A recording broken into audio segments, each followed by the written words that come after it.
Hello and welcome to this video on one thing that you should really consider having or doing, and maybe you haven't yet. So I'm going to reveal what that is in just a moment. But before I do, I want to quickly introduce myself in case we have not met. My name is Bethany, and I am a home care agency owner. I also am a caregiver. So my world is caregiving, right? And I love it. Maybe like yourself as well. And I started the home care agency startup group and the academy just over a year ago now. And I love helping owners get their agency either started or streamline systems or work on policies, procedures. We work on licensing, applications, things of that nature. I love helping them do that because when I started 14 years ago, there was nobody there to help. And it got really hard and I got really overwhelmed and it took way longer than it needed to. And so I love helping fellow owners start their home care agency or continue it or streamline it on a budget and with a heart-centered approach, okay? So today, what I want to talk to you about is this one thing. Now, some states already require this, so you're gonna have to do a little bit of research. And I do have information on quite a few states here in this group. If you go to the guide section, you're gonna find that, so that will be super easy. But basically, what you need to find out is if you need an alternate administrator. So some states already require this. They require an alternate administrator, or they may require a contingency plan, that you have that in place. If you're watching this live or replay or over on YouTube, you can let me know in the comments if you already know. Like, do you need this?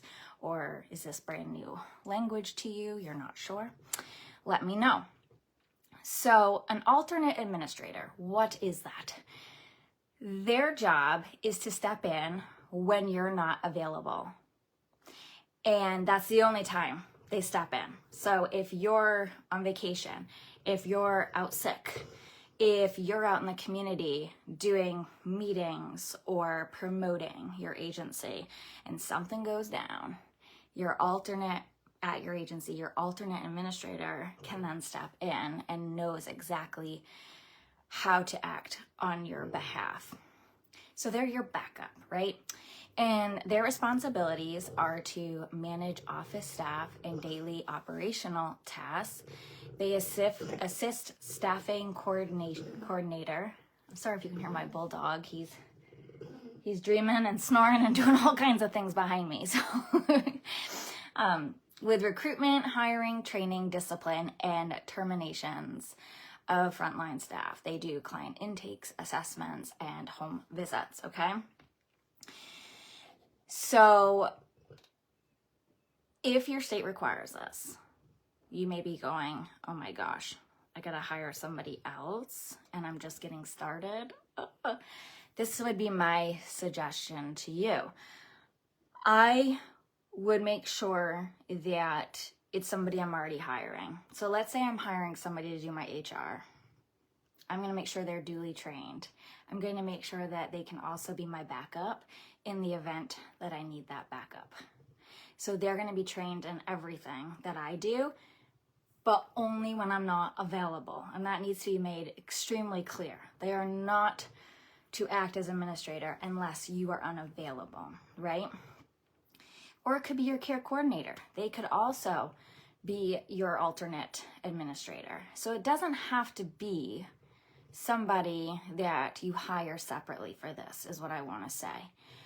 I'm also seeing some owners that in their state where it's required, like Virginia, like Texas, for example, what they're doing, because it has to be on the application, is they're getting their alternate administrator on the application, but they have an understanding with their alternate. Like, okay, yes, you're going to be my backup if I need it, but that's the only time I'm going to need you. Like maybe they're setting up a financial agreement with them that they only get paid when they work, when they come in.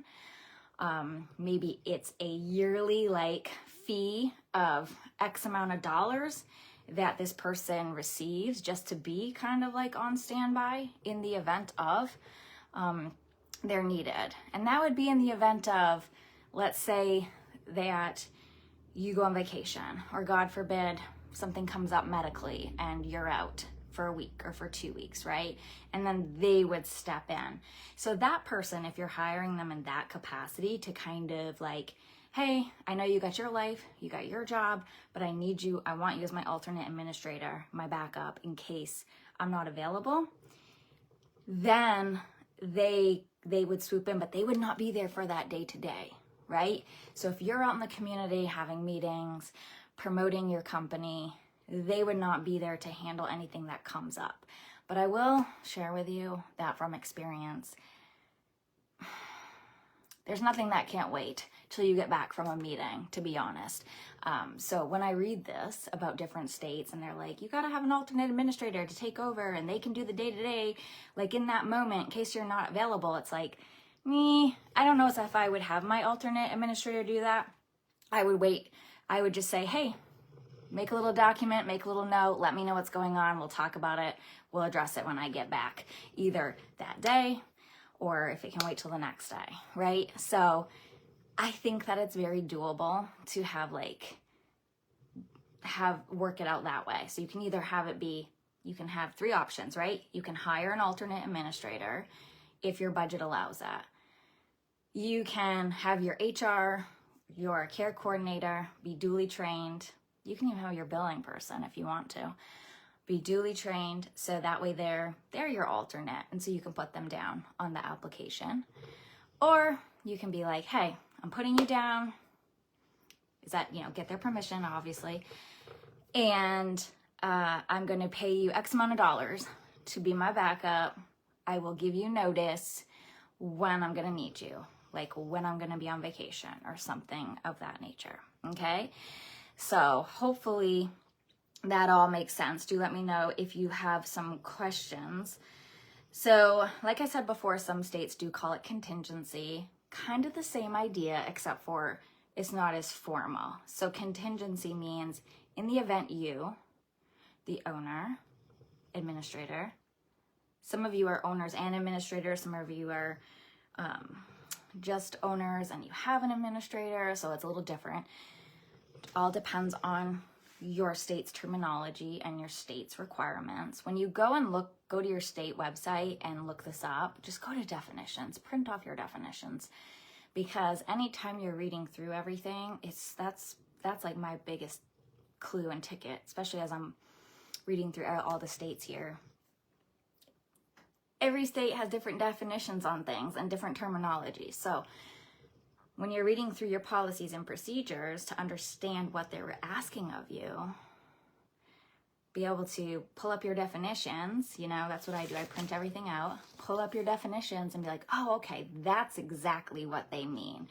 Because the thing is, and any state will tell you this, when they have rules and regs and policies and procedures, the way that we read it and interpret it, it could be different than what they're actually meaning. And the state is not liable for that, the way that we interpret things, okay? So, but if you have the definition, that adds a layer of clarity to it, all right? So definitely look that up. But contingency, same idea, just a little bit looser. It's not going to necessarily mean you need to have an alternate administrator. It just means that you need to have a backup plan. And I'm going to tell you that there is extreme value in that. There is extreme value. So even if you're in a state that doesn't say you need to have an alternate admin or a contingency, my recommendation to you is to strongly consider it. Strongly consider it, because like the first, 12 years of running my company, I didn't really need backup. I did have it. I made sure I put that into place. My state requires contingency. But there was no immediate need for it. And then 2 years ago, I had a major surgery that took me out for 3 months, but I had a heads up on that so I could plan it. I gave everybody their updated job descriptions. We changed things around. My work got dispersed throughout everybody equally, and I was able to recover without any issues. I didn't work at all. But I still got paid. Isn't that a blessing? That's a blessing. That's one blessing with this work, right? There was no change in my pay. So that was really cool. All right, we just disconnected, but I think it's back. Okay, so the other side of this is, some of you know this, that I work closely with, some of my students know this. In March, I started having heart symptoms, heart issues, and this was very unexpected. I mean, it all started March 4th. I took my dogs for a walk that morning, and it's still that night I had all these crazy heart symptoms. And what has come from this is lots and lots of doctor's appointments, lots of testing, and I will be having a procedure done. I just found out this week I'll be having it done in May. I now get very tired every day, and I am not able, mornings are my best, but I'm not able to fulfill my duties. And this happened unplanned. I did not plan for this to happen.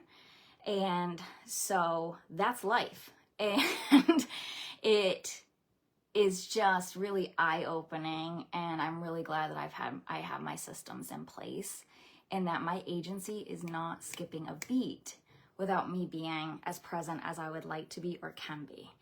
And so I hope that kind of helps you look at that whole contingency or alternate admin through a different lens, because none of us know what's around the corner. And I hope that it's all just beautiful and wonderful and easy. I really do.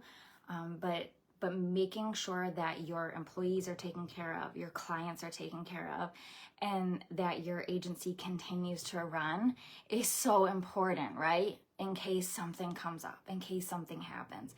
So I strongly recommend that you do that you have some backup in place, or at least somebody within your organization who's duly trained to take over in the event you have to step back completely, or just temporarily, or decrease your hours, right?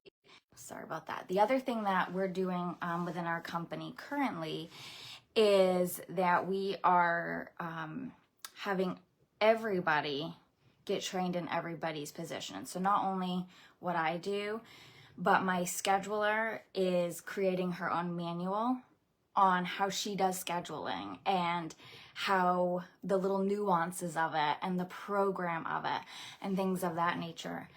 And so that in the event she's not available, we're gonna be able to grab that manual and we won't skip a beat. My billing specialist, he is in the process of writing his manual on how he bills for Medicaid, how he bills for Medicare, how he bills for the VA. And so if something should happen in his life, or if he goes away on vacation, he hasn't taken a vacation in years, and I'm like, you want to take a vacation? But he's like, I love it, I just can't.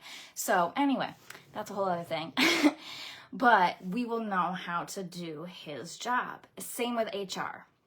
So it's a really good idea, and I love it that, yes, we have policies and procedures, but each job has its own little nuances and its own steps that only the person in that job knows how to do, right? So yes, I train them on stuff, yes, and then they learn and develop what they want to in the job and everything, and now they're writing their own manuals, and I love that. I'm like, that's awesome. So I hope that this helped. I hope that this, again, cleared up about alternate administrator, and just looking at your state and seeing what they require, and then the different ways to implement an alternate administrator and what's best for you. All right, I hope you have an awesome day. All right, take care.